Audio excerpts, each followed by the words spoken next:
हमारे जो देश की व्यवस्था है वो व्यवस्था इस तरह से है कि हम महिलाओं को गुलाम बनाकर रखा हुआ है। हमारी महिलाओं को गुलाम बना के रखा हुआ है। मैडम ने क्या कहा कि गुलामों को गुलामी का एहसास करा दो, वो संघर्ष कर उठेंगे। गुलामों को गुलामी का एहसास करा दो, वो संघर्ष कर उठेंगे। तो आप बोलोगे कैसी बातें कर रहे हैं मैडम, यहाँ पे कौन गुलाम है? हम तो गुलाम है नहीं। आप ऐसा सोचोगे ना कि 15 अगस्त के दिन तो हम आज़ाद हो गए, हम कहाँ से गुलाम हैं, ऐसा सोचोगे ना आप लोग। लेकिन बहनों, मेरी प्यारी बहनों, मेरी माताओं, मेरी बेटियों, 15 अगस्त के दिन जो आज़ादी मिली वो आज़ादी हमारी आज़ादी नहीं थी, वो फेक आज़ादी थी, फेक अफवाह थी, अफवाह, एक प्रकार की अफवाह थी। हम आज़ाद नहीं हुए, हम लोग आज़ाद नहीं हुए, ब्राह्मण बनिया क्षत्रिय आज़ाद हुए, हम अभी तक आज़ाद नहीं हुए, हम आज़ाद नहीं हुए। आप बोलो कैसी बात, कैसे कह सकती हूँ? मैं उदाहरण देकर बता सकती हूँ कि हम लोग अभी भी गुलाम हैं। बता सकती हूँ मैं यहाँ पर खड़े खड़े मैं बता सकती हूँ कि आप अभी तक मनुस्मृति आप पे लागू है, पुरुषों पे नहीं है। बता सकती हूँ। भैया जरा आप खड़े हुई, आप खड़े हुई। आपने जो कपड़े पहने हैं उसके अंदर शर्ट में और पैंट में पैसे रखने के पॉकेट कितने हैं? जेब 3, पैंट में कितनी है? 2 और शर्ट में 1, 3। बैठ जाइए। पुरुष के कपड़े में 3 या 4 या 5 जेब होती है। बहन आप खड़ी हो जाइए, खड़े हो जाइए ना। आपने 5 मीटर का कपड़ा पहना है ना ड्रेस, उसमें कितने जेब है पैसे रखने के? है नहीं है ना? बैठ जाओ। मैंने खुद ने 5 मीटर का कपड़ा पहना है, 5 मीटर का। मेरे कपड़े में भी एक भी जेब। आज की तारीख के अंदर महिलाओं के ऊपर मनुस्मृति लागू है। मनुस्मृति में क्या था? महिलाओं को संपत्ति रखने का अधिकार नहीं था, पढ़ने का अधिकार नहीं था, शस्त्र रखने का तो बहुत दूर की बात है, कोई अधिकार नहीं था। है ना? है क्या तुम्हारे पास? देखो आप अब यहाँ पर देखिए, हम महिलाएं कितनी गुलाम है बताती हूँ। आप सभी लोगों ने घूंघट इतना लंबा तान के बैठी हुई है, किसी पुरुष ने घूंघट निकाला है? किसी भी यहाँ पर बैठा हुआ कितने 4, 5, 10, 15 जितने भी पुरुष हैं, किसी ने घूंघट निकाला है? सच बताओ, निकाला है किसी पुरुष ने? नहीं निकाला है। इतना लंबा यहाँ से यहाँ तक का लाल कलर का पता नहीं क्या लगा के बैठी हुई हूँ, लगाया है ना? इतना बड़ा किसी पुरुष ने लगाया यहाँ पर? शादीशुदा तो वो भी है ना, वो भी तो तुम्हारा पति है, तुम उनकी पत्नी हो इसीलिए लगाया, तो वो भी तो तुम्हारा पति है ना। तो लोग देखेंगे तो उनको भी तो मालूम पड़ना चाहिए ना कि ये सुहागा है। आप सुहागिन हो तो वो भी सुहागा दिखना चाहिए ना कि ये फलाने का सुहागा है। हमको क्या बोलते हैं? फलाने का, फलाने की सुहागन है, फलाने की सुहागन है। तो ये फलाने का सुहागा होना चाहिए ना, है कि फलाने का सुहागा है, ऐसा होना चाहिए? नहीं है। हम लोग लंबे लंबे मंगलसूत्र पहनते हैं, हमारे किसी पुरुष ने मंगलसूत्र पहना है? पहना है? नहीं पहना है। हमने कांच की चूड़ियाँ पहनी है, क्यों? कांच की क्यों चूड़ियाँ पहनी है? सुहागन है इसलिए। किसी पुरुष ने कांच की चूड़ियाँ पहनी है? सुहागी तो तुम भी हो, सुहागा वो भी है, तो उसको भी पहनना चाहिए ना। पाँव में बिछियाँ आप लोग भी सभी सुहागनों ने पहनी होगी, तो आपने सुहागन होने के नाते पाँव में बिछियाँ पहनी। आपके कितने पुरुषों ने पहनी है?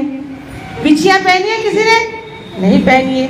हम महिलाओं को बेवकूफ़ बनाया जा रहा है, हम महिलाओं को बेवकूफ़ बनाया जाता है कि ये नहीं पहनोगी तो ये हो जाएगा। उनका धंधा चलता है, ये सब कुछ उनका रोजगार है, गारंटेड योजना। अगर ये सब कुछ बेचेंगे नहीं तो उनके घर के चूल्हे कैसे जलेंगे? उनके घर के चूल्हे कैसे जलेंगे? हाँ, ये बनिए जो है वो व्यापार करते हैं, उनके व्यापारियों के धंधे कैसे चलेंगे? अगर मंगलसूत्र नहीं बेचेंगे तो सोने का धंधा कैसे चलेगा? सोना कैसे बेचेगा? हाँ, ये बिछिया नहीं बनाएगा तो बेचेगा कहाँ? ये सिंदूर की डब्बियाँ बनाएगा नहीं तो बेचेगा कहाँ? उनका धंधा है, और धंधा मंदा ना हो इसीलिए हमारी महिलाओं को बेवकूफ बनाते हैं। हमारी महिलाओं को, तो हमारी महिलाओं को बेवकूफ बनने की जरूरत है? जरूरत नहीं है। दूसरा उदाहरण देती हूँ हमारी गुलामी का। हमारी महिलाएं यहाँ पे बैठी हुई सभी महिलाओं को घूंघट निकालना चाहिए। इतना नहीं, मैं तो बोलती हूँ पूरा का पूरा पैरों तक घूंघट निकालो, इतना लंबा घूंघट निकालो। मैं मना नहीं कर रही हूँ, लेकिन घूंघट निकालने के बाद इतनी लंबी जुबान, तेरी तो ऐसी की तैसी, ढेकड़ी पूछड़ी, हाँ, सास ससुर का मान सम्मान नहीं, बड़े बड़े बुजुर्गों का मान सम्मान नहीं, इतना लंबा घूंघट निकालती हो और माँ बाप का सम्मान नहीं करोगी तो वो घूंघट किसी काम का नहीं है। घूंघट मत निकालो, घूंघट मत निकालो, लेकिन माँ बाप, सास ससुर, ननंद का सम्मान करो, वही तुम्हारा घूंघट है असली। घूंघट निकालने से कुछ भी होने वाला नहीं है। तो आप लोगों को मैं कहना चाहती हूँ, अपने घर के लोगों का मान सम्मान करो, आने वाले अतिथियों का सम्मान करो, हमारे महापुरुषों की जो विचारधारा है उसको फैलाओगी तो वही सही तुम्हारा घूंघट है, वही तुम्हारी मर्यादा है। बाकी तो ये घूंघट निकालने से या कुछ भी करने से कोई फायदा नहीं होने वाला। दूसरी गुलामी का उदाहरण देती हूँ। साइकिल देखिए, साइकिल घंटी वाली, टिड़िंग टिड़िंग हो वाली, देखिए, उसको आगे के हिस्से को पुरुष का हिस्सा मान लीजिए, पीछे के हिस्से को स्त्री का हिस्सा मान लीजिए। आगे साइकिल जो होती है ना, साइकिल सभी महिलाओं को बोलती हूँ, गुलामी का उदाहरण दे रही हूँ। साइकिल का आगे का हिस्सा पुरुष है और पीछे का हिस्सा स्त्री है। अब देखिए, जो आगे होता है पुरुष, उसके हाथ में क्या होता है? हैंडल।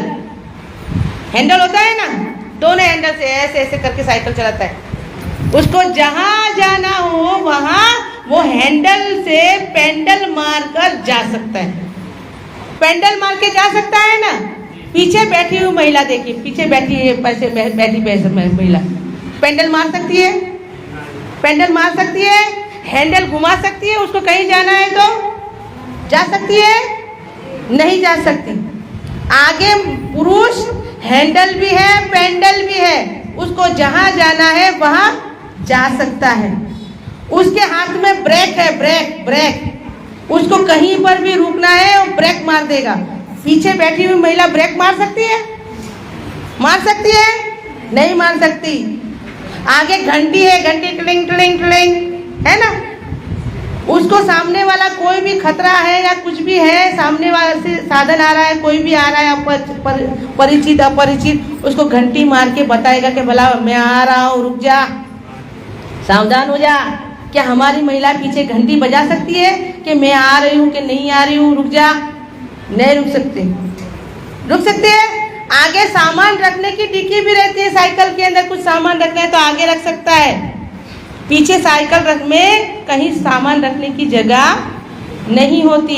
सबसे महत्व की बात देखिए, आगे का हिस्सा जहाँ पुरुष बैठता है वो बैठने की जगह कैसी होती है बताइए? जो बैठने की जगह है उसके ऊपर गद्दी होती है, गद्दी वाली सीट होती है। जहाँ महिला की बैठने की जगह है वहाँ पर गद्दी है गद्दी? नहीं है। उसको कहाँ पे बैठना है?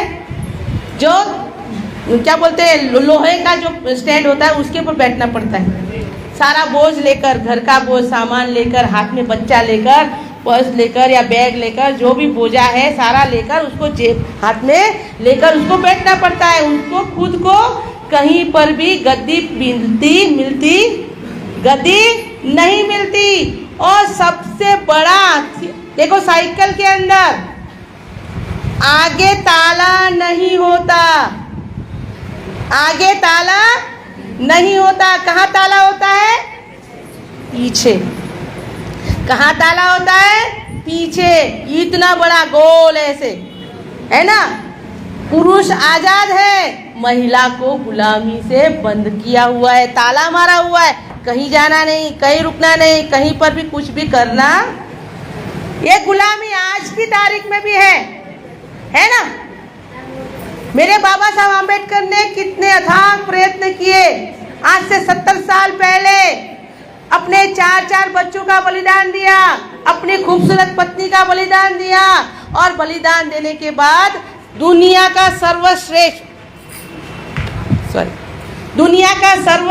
संविधान लिखा। संविधान के अंदर ब्राह्मणों से लेकर SC, ST, OBC और माइनॉरिटी को भी अधिकार दिया, हक अधिकार दिया, सबको अधिकार दिया, सम्मान अधिकार दिया, उनकी संख्या के अनुपात में सबको अधिकार दिया। लेकिन बाबा साहब आम्बेडकर ने महिलाओं को अलग से अधिकार दिया, महिलाओं को अलग से अधिकार दिया। हिंदू कोड बिल लिखकर महिलाओं को अलग से अधिकार दिया। संविधान अलग है, हिंदू कोड बिल अलग है। संविधान में 100% सभी लोगों को अधिकार दिया, लेकिन हिंदू कोड बिल के अंदर सिर्फ महिलाओं को अधिकार दिया। महिला को मनुस्मृति में क्या कहा, पढ़ने का अधिकार नहीं है, लेकिन हिंदू कोड बिल में कहा महिला को पढ़ने का अधिकार है। हिंदू कोड बिल में कहा अगर महिला, ऐसी महिला जिसको बच्चा पैदा नहीं कर सकती, तो मनुस्मृति में क्या कहा, बांझ है। क्या कहा, बांझ कहा मनुस्मृति ने। अरे उस महिला को पूछो जो बच्चा पैदा नहीं कर सकती, जो बच्चा नहीं पैदा कर सकती, उस महिला को पूछो कि क्या दर्द होता है बच्चा ना पैदा करना। लेकिन उसको क्या कहा, तू बांझ है। मनुस्मृति ने उसका मुंह देखना नहीं, वो अगर सामने आ जाए तो रास्ता काट दो, उसका शगुन सामने आए तो रास्ता बदल दो, ऐसा कहा। लेकिन मेरे बाबा साहब आम्बेडकर कितने महान थे, उन्होंने कहा नहीं बहन, तू इस देश की नागरिक है, तुझे भी सम्मान जीने का अधिकार है, तू बच्चा गोद ले सकती है, बच्चा गोद ले सकती है और तू जीवन जी सकती है। ये मेरे महान बाबा साहब आम्बेडकर थे। मनुस्मृति में क्या कहा, मनुस्मृति में कहा कोई भी बच्ची 5 साल की हो या 6 साल की हो या 7 साल की हो, उसकी शादी करवा दो। मनुस्मृति में बाल विवाह को कहा, बाल विवाह में मैंने तो यहाँ तक सुना है कि पहले के ज़माने में कोई महिला प्रेग्नेंट होती थी, उसको मालूम पड़ता था कि वो माँ बनने वाली है और सामने वाली भी माँ बनने वाली है, तो क्या करते थे, पेट पर टीका लगाते थे, पेट के ऊपर टीका लगाते थे और बोले ये बच्चा आज से मेरी बेटी, और ये बोलेगे मेरा बेटा। अरे गर्भ में अभी तो बच्चा मालूम भी नहीं है कि लड़का है या लड़की, गर्भ अभी मालूम ही नहीं है कि लड़का होने वाला या लड़की, उसके गर्भ के ऊपर ही, पेट के ऊपर टीका करते थे और उसकी शादी हो जाती थी। अब दोनों औरतों को लड़की हुई तो शादी किससे करेगा, अगर दोनों के दोनों लड़का हुआ तो किससे शादी करेंगे। ऐसी घटिया, ऐसी मनुस्मृति में ऐसे कानून थे। लेकिन मेरे बाबा साहब आम्बेडकर ने कहा नहीं, हमारी महिला इस देश की नागरिक है, वो जब तक 18 साल की नहीं होती, समझदार नहीं होती, अपने पति को, अपने व्यक्ति को चुनने लायक नहीं होती, तब तक वो शादी नहीं करेगी। 18 साल से पहले उसकी शादी नहीं होगी, क्योंकि 18 साल से पहले अगर बच्ची शादी करती है तो कुपोषित होता है बच्चा, और कुपोषित महिला वो उसके जान पर खतरा होता है। इसीलिए उन्होंने कहा 18 साल की उम्र के बाद ही उसकी शादी होगी। मनुस्मृति के अंदर अगर कोई आदमी एक शादी नहीं 4 शादियां करता था, देखिए ना इतिहास आपने देखा है ना, कितनी सारी महिलाएं पति को एक